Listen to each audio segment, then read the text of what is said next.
Chapter 6. The cantina on the outskirts of Mos Eisley reeked of stale beer and unwashed bodies. Obi-Wan slid into his usual booth, the cracked synth leather seat creaking in protest. He waved a casual gesture to the bartender, a grizzled Celestin indicating he'd take his usual Jawa beer. He usually stopped here when he needed to come into town for supplies. From his booth, he could see the holoscreen mounted above the bar, occasionally blaring Imperial propaganda between pod races and smashball matches.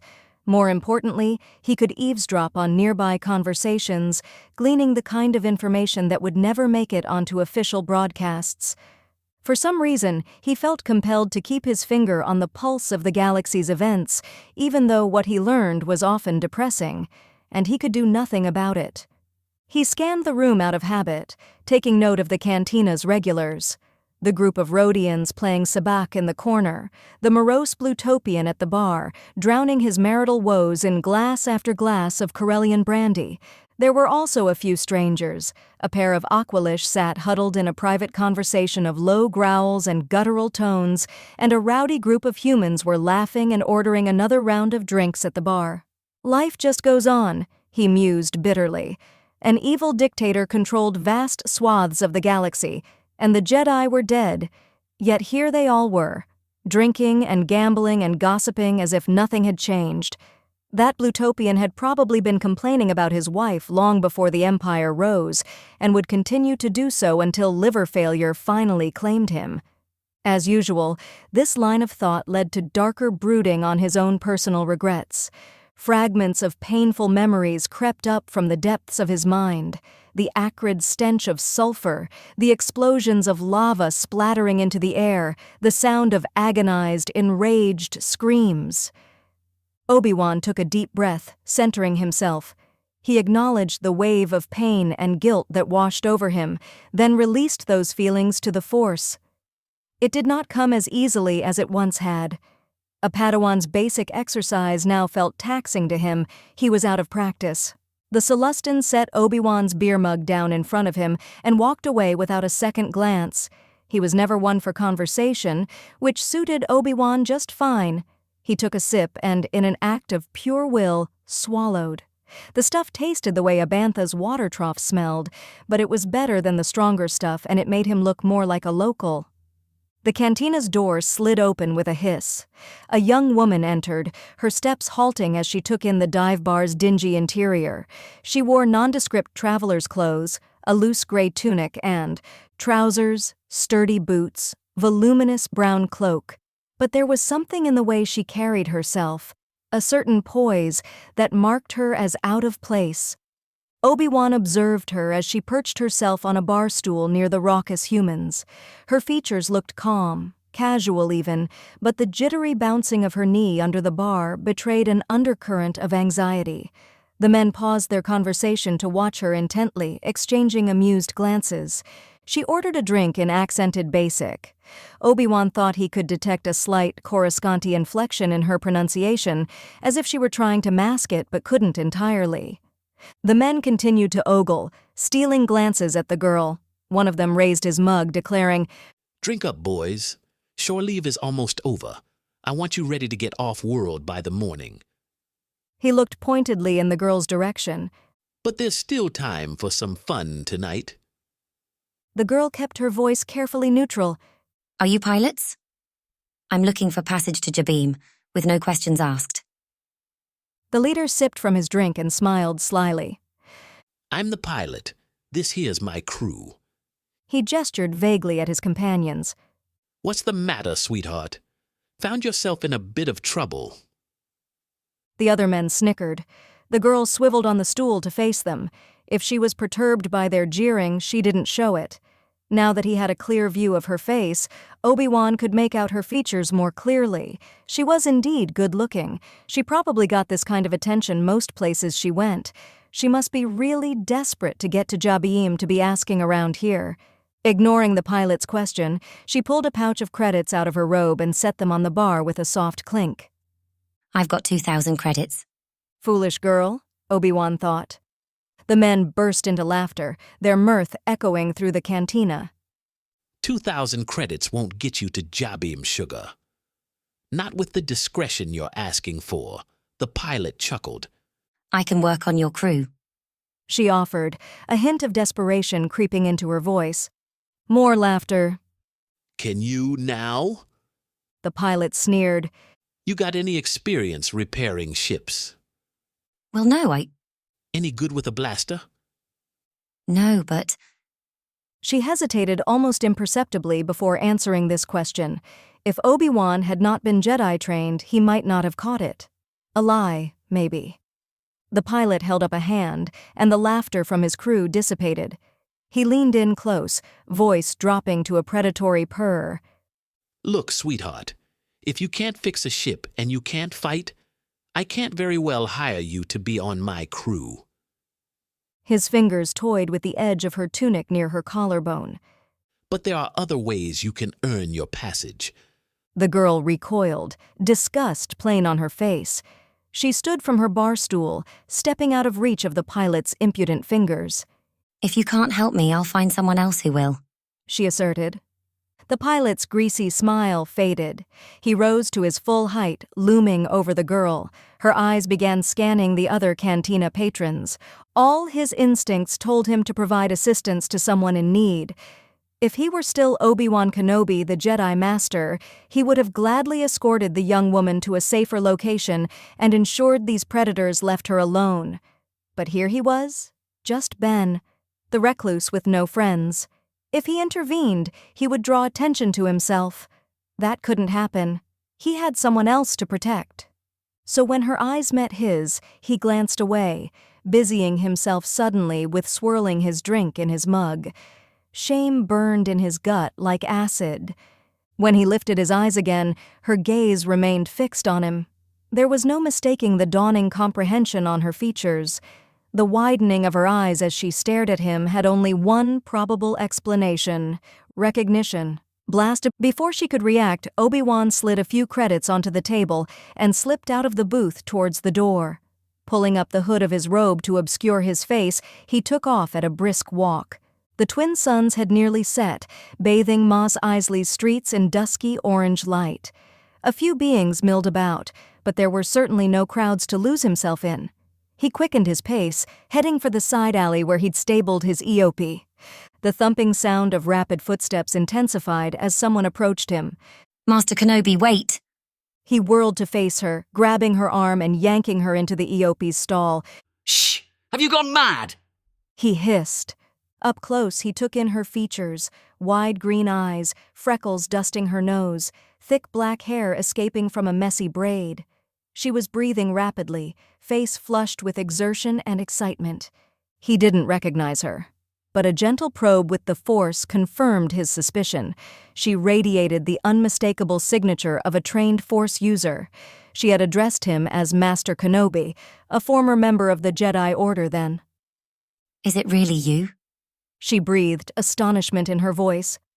I don't know you, He said, voice low and urgent. and you must forget you ever saw me here. He tried to guide her back toward the street, but she resisted. What? No, please. Her brows knit together, mouth agape in confused anger. I'm sorry, I know you wouldn't remember me, but She swallowed hard. you are Obi-Wan Kenobi, aren't you? His hand stilled on her shoulder. He looked down, meeting her gaze. The well of emotions swirling in the glassy sheen of her eyes softened his resolve. He used the Force to scan the area for anyone who might overhear them, but there was no one in the vicinity. Yes, He admitted with a weary sigh. but you mustn't call me that. That name is far too recognizable. You may call me Ben. He paused. What is your name? Lorna Varos. She whispered. I was a Padawan. Before. Well, that confirms that theory, he thought. How did you get here? It's a long story. Lorna began, exhaustion evident in her voice. Some friends were going to help me get off Coruscant, but Imperial forces intercepted us. They were captured, but I managed to flee on their ship. There was an Inquisitor with the troopers, and she pursued me. I was able to make the jump to hyperspace and arrived here, but the hyperdrive was damaged and I can't leave the system. An Inquisitor? He asked. It was terrible. She wielded the dark side. It seems the Empire is using them to hunt Jedi. That is certainly unfortunate news. He stroked his beard as he processed this disconcerting information. Had Palpatine turned Jedi other than Anakin to the dark side? He made a mental note to learn more at a later time. Why Tatooine? We were supposed to be heading to J-Beam. My friends had heard about an underground organization that is aiding surviving Jedi. It's called the Path. The rumors seem to indicate it can be found there. But with the comet's hyperdrive damaged... She sighed, running a hand through her hair. I've been asking around, but I don't have the credits to repair the hyperdrive or to purchase safe passage out of the system. Her eyes lit up suddenly. Why don't you come with me there? We could find other survivors and those who are not sympathetic to the Empire. Maybe we could... No, you must listen. Obi-Wan interjected, shaking his head. The battle has been lost. If there are any other surviving Jedi, they will be safest if they remain hidden. As will you. The girl dropped her hands to her sides, the light leaving her eyes. Since when do the Jedi care about what is safest for themselves? He crossed his arms, then pinched the bridge of his nose. Oh, to once again have the luxury of youthful idealism. Her enthusiasm was so pure, so well-intentioned, he very much hated to disappoint her. He had to admit, this news about something called the Path interested him, and he wished he could learn more about it. But in the end, it wouldn't matter. He had been given a mission to complete on Tatooine, and he needed to see it through. Alone. I am truly sorry, Lorna, but I cannot go with you. I will escort you back to your ship so that you may have safe refuge for the night. But after that, I am afraid we must part ways. Hurt and anger flashed across the girl's face, but she didn't argue further. Obi-Wan untied his eopie and led the beast out of the stall. She fell into step beside him, crestfallen. My ship is on the outskirts, she informed him curtly. They walked in stiff silence through the dark streets, the eopie's occasional grunts and the shuffle of their boots on the sandy walkways the only sound between the three of them. The girl spoke only to provide concise directions to her ship. Obi-Wan's conscience pestered him. He glanced at her, noting the way she kept her gaze steadily forward, her mouth pulled into a frown. If I had the credits myself, I would gladly give them to you to repair your ship, he offered, trying to break the tension. But unfortunately, my own funds are quite limited. Could you sell the ship for the price of passage to J-Beam? I would only do that if I had no other option. The ship belonged to the friends who were going to help me find the path.